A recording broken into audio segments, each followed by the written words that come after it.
Vous. Route plus chargée que le premier ministre. C'est Luc Guérin qui est avec nous en studio aujourd'hui. Bonjour.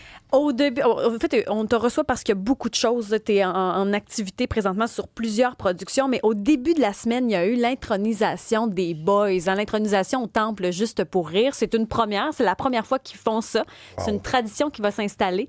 Un film, ça a été des films, mais en 1997, quand c'est sorti, ça a été la folie. Mais 30 ans plus tard, on réalise que ça l'est encore. Quand on nous a approchés pour faire le premier film, on pensait pas qu'il y aurait d'abord un engouement comme ça. Quand on colle les films et la série qu'il y a eu à la télé, c'est 16 ans de Boys. Et ce qui est fabuleux, je regarde encore, c'est devenu des films de Noël. C'est devenu des films cultes. Écoute, jamais on n'aurait pensé ça. C'est une grande fierté. Est-ce que tu te fais encore parler de Marcel aujourd'hui? Continuellement. Oui. Continuellement. J'ai une de mes filles qui a un ami, il est dans la trentaine, il est mon personnage de tatoué sur le C'est bras. vrai? Oui. Pauvre enfant. Pauvre enfant. C'est vrai? Ah Pauvre oui. enfant. Oui. Il y a un tatou. Dès que Oui. tu montré ça, regarde, c'est Marcel. Oui, ma fille m'a envoyé une photo. Mais je comprends parce que, et ça, c'est fabuleux. Des fois, de l'humour, quand c'est fort, ça traverse le temps. Et il y a l'année dernière, on est allé, une couple de boys, lancer une POC pour le début du tournoi Pee-Wee. Et il y a eu une signature d'autographe, une période de signature d'autographe. Il y avait des parents et ils étaient accompagnés de leur enfant. Leur enfant connaissait déjà des one-liners, des lignes des boys. Donc, ça traverse le temps de génération. Puis je comprends. Des fois, je tombe dessus. C'est drôle. Oui, vous-même, vous trouvez ça drôle? Mais tu sais, ça passe. Il y a des périodes aussi, ça passe. Puis je trouve ça drôle. Écoute, il y a des lignes à 100 là-dedans. Là. Et ça devait être impossible à tourner, ça. Fantastique. Fantastique. Il y avait du gag au pouce carré. Et puis, ce que le monde ne savent pas toujours, c'est... oui, il y avait un scénario de bien écrit, mais oui, il y a beaucoup d'improvisation. Parce qu'on aimait se surprendre les uns les autres. Il y a plein de répliques qui se sont ramassées dans le film qui sont issues d'improvisation. C'est vrai? Ah oui. Des fois, Louis Sayel, le réalisateur, disait « Je peux-tu juste couper? » Parce qu'il n'arrivait pas à dire « Hey, tu prends-tu une bière?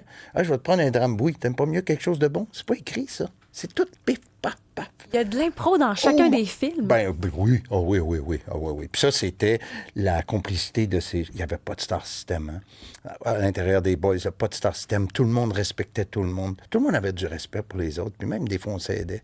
Bref. Mais il y a quelque chose aussi avec les Boys, parce que, tu sais, là, il y a une pièce de théâtre au Théâtre du Vieux-Terrebonne, l'adaptation théâtrale du premier film. Oui. Mais il y a quelque chose avec les Boys aussi qui est très, tu sais, du monde bien ordinaire, qui ont du fun puis qui finissent par gagner, même si tout est contre eux. Il y a quelque chose de très québécois aussi là-dedans. Absolument. C'est très québécois. Mais oui, c'est un classique.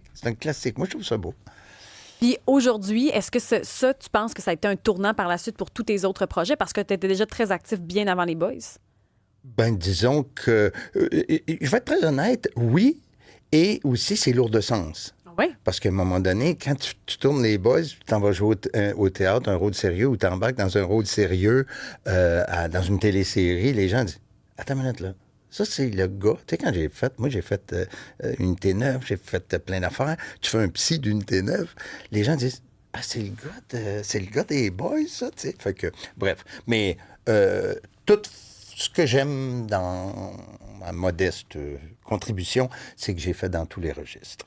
Ça, c'est vrai. J'ai fait dans tous les registres. Je trouve que tu as eu un casting aussi où on t'a pas trop collé un personnage non plus. Non. Ce qui fait que tu es capable de nous faire un personnage comme Gomez dans La famille Addams, on y croit. On te voit dans Brou avec tes deux boys, Martin et Benoît Brière, on y croit. Là, présentement, c'est les 39 marches. Oui. Ça aussi, ça marche très fort. Écoute, on a tellement travaillé fort. Parce que, tu sais, Benoît, Martin et moi, on fait tout. On traduit la pièce, on fait notre mise en scène, et bien sûr, on travaille avec Entourage aussi, qui est les producteurs, mais on a livré un spectacle sur lequel on a travaillé dans toutes les étapes, c'est-à-dire aussi la scénographie. On a travaillé avec un décorateur, un scénographe, puis accessoiriste qui s'appelle Normand Blais. On a créé cette scénographie-là pour le spectacle, parce qu'il ne faut pas oublier que 39 marches, à la base, c'est un film. Mais c'est le film d'Alfred Hitchcock. 1935. Et qui a drôlement vieilli. Tu sais, c'était joué... Très intense. Espion intense, mais qui a comme mal vieilli. Et je comprends que dans les années 90, il y a des Britanniques qui ont dit... il y aurait moyen de se faire une petite satire de ça. Et le grand plaisir de ça, c'est que tous les personnages, tout le film est raconté par 4 personnes. Moi, j'ai toujours le même personnage, mais Évelyne Rompré, grande comédienne québécoise qui en fait 3, puis Benoît Martin se charge des 40 quelques autres. Vous avez présenté ça à Laval. Là, par la suite, c'est Sainte-Agathe. Ouais. Demain, il y aura Terrebonne, Gatineau, Montréal, Québec. Vous partez là en tournée par la suite. Puis on a un vent de dos que je doutais pas, mais on était tellement, je dirais, engloutis par le travail, parce que c'est compliqué, il y a un plateau tournant, parce qu'on voulait que les gens, on voulait maximiser l'expérience, notre proposition, mais il y a aussi que quand tu sors de Brou, est-ce que les gens vont te permettre d'offrir un autre style? C'est une autre offre complètement. Et les gens embarquent tellement. Je te dis pas qu'on doutait, mais ça nous a jeté à terre, l'accueil. Surtout qu'il faut dire qu'il y a de plus en plus de shows, puis il y a des statistiques qui sont sorties. Tu sais, au Québec, on produit de plus en plus de shows. Oui. Puis c'est comme s'il y a un peu moins de monde en salle pour les shows québécois. Est-ce que vous avez cet impact-là? Bien, pas du tout. Non. Là, on a parce que depuis un bout de temps, on fait une tournée aux 2 ans avec Brou. La dernière s'est terminée en décembre 224. C'est le nombre de représentations. On n'avait pas d'électricité. Il y avait un Cro-Magnon, une grotte. Non, mais en 2024. Et on a eu des assistances records. Notre taux est pas loin de 95 d'assistance. C'est vrai, mais comment on explique ça? On dit merci à Dieu en se levant. Merci Dieu, tu es avec moi. Mais on a créé... Ça a l'air de rien, mais ça fait quasiment 17 ans, 18 ans que ce trio-là existe. Ce trio-là est devenu une marque, d'une certaine façon. Les productions Ménage à 3. Oui, mais ce trio-là, les gens... C'est spécial parce que même du monde du métier... Je me souviens de toujours, Fiatro m'avait dit, « Ça marche-tu, toi? » Il me semble que c'est bizarre, toi. Mais on est tous les trois différents. Benoît a un humour à lui, Martin a un humour à lui, puis j'ai le mien aussi, mais on se rend compte. C'est comme une recette avec trois éléments. Mais ça marche. Et 39 marches, le soir de la première, on a fait « Oh, Colin, le monde accepte la proposition. » Parce que il y a une des critiques qui a dit des bouts, il y a du niaiseux, mais du beau et du bon niaiseux. Il y a des clins d'œil. Tu sais, on décroche. Il y a des affaires. Les gars, Benoît Martin, ils font des hommes, des femmes, des animaux. Écoute, on a tellement ri pendant les répètes, je me dis, ça se peut pas. Et là, je vois, et une autre fierté que j'ai, le spectacle 39 marches, c'est vraiment 7 à 77.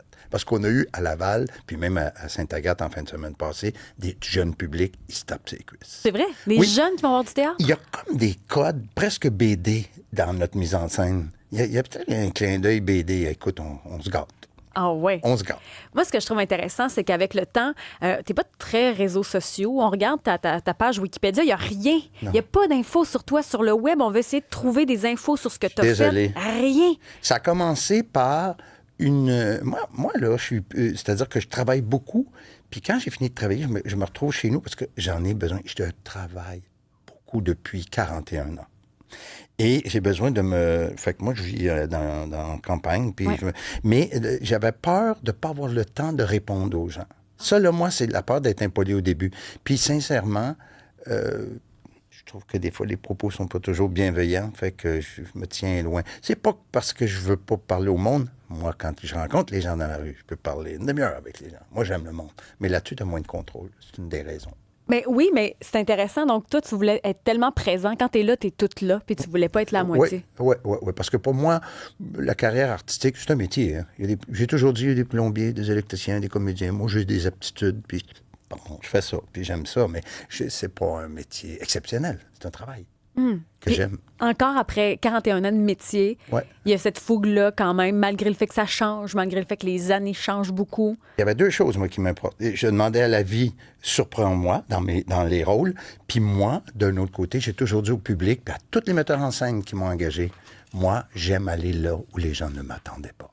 C'est pourquoi tu me vois dans les Boys, c'est pourquoi je fais des comédies musicales. C'est la famille Adams, personne. Tout le monde avait oublié que tu chantais. T'avais-tu vu Cabaret, toi? Mais je ne me rappelais plus de Cabaret. Ben, j'ai fait le maître de cérémonie dans le Cabaret, puis tout le monde disait, c'est lui. Ben oui, on ne te reconnaît pas.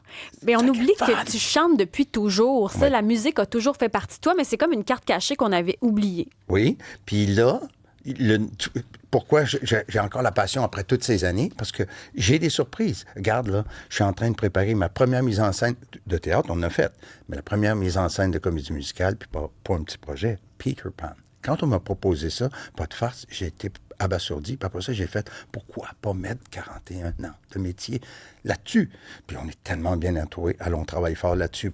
Ça commence en décembre à Montréal. Puis le Peter Pan, est-ce que tu as des restrictions, justement, comme c'est une grosse production, c'est une marque protégée? Attention, c'est pas un réplica, parce que le réplica, tu es obligé de faire ça. Puis là, je le comprends. Comme une recette, nous, je devais respecter le texte de base. J'ai juste fait une demande. Puis je l'ai eu. C'est-à-dire que jadis, en 1965, entre autres, dans Peter Pan, il y avait ce qu'on appelle, on ne dit pas des autochtones, dans ce temps-là, il y avait des peaux rouges. Moi, j'ai dit, peux-tu demander qu'on change ça, puis qu'on crée une tribu? On est sur le monde imaginaire. On va créer un clan là-bas. Parce que moi, si on fait ça, je ne le ferai pas. On aurait... Écoute, ça manque de respect. Puis peut-être eux autres, avec le temps, ils n'auraient pas fait ça. Bref, ils nous ont autorisé ça à partir de ce moment-là. Mais ça chante, ça danse, ça va être le fun au bout. Je suis tellement content. Hey, moi, j'écoute la musique parce que je prépare ma mise en scène puis tout ça. Ça fait 1 an qu'on travaille sur le décor. On dirait un petit gars oui, quand t'en parles. Pourquoi tu penses que j'ai accepté? Parce que Peter Pan, c'est quelqu'un qui refuse de vieillir. J'ai quelques années aujourd'hui. Je te dis pas que je refuse de vieillir, mais j'ai encore mon cœur et ma tête d'enfant. C'est effrayant. Tu sens pas que tu as vieilli? Non.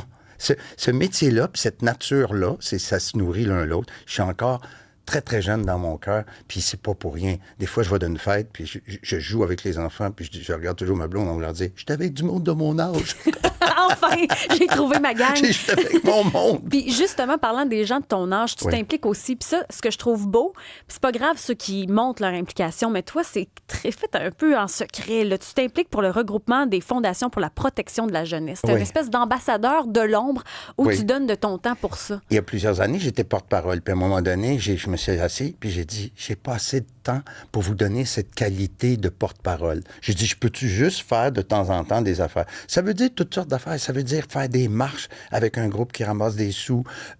J'ai fait des visites aussi. Puis ça, quand je vais prendre pas ma retraite, quand je vais ralentir, je vais aller travailler parce qu'il y a des endroits dans des centres de jeunesse où il y a des plus jeunes. Moi, c'est là où ça m'a arraché le cœur. Puis je vais aller faire des actions bénévoles à un moment donné, là. Mais là, on sert à toutes sortes de choses pour ramasser des sous parce que je sais qu'il y a beaucoup de causes, je sais qu'il y a beaucoup de monde qui sont dans le besoin, mais en début de vie, on a besoin d'aide, on a besoin de rêver, puis on a besoin de savoir qu'il y a du monde derrière nous, on n'est pas tout seul. Puis des fois, une petite action, des fois, on fait une petite affaire. Écoute, ça fait toute la différence. Tu disais, il y a des choses qui m'ont arraché le cœur. Qu'est-ce que tu as vu, justement, qui est venu te troubler comme ça?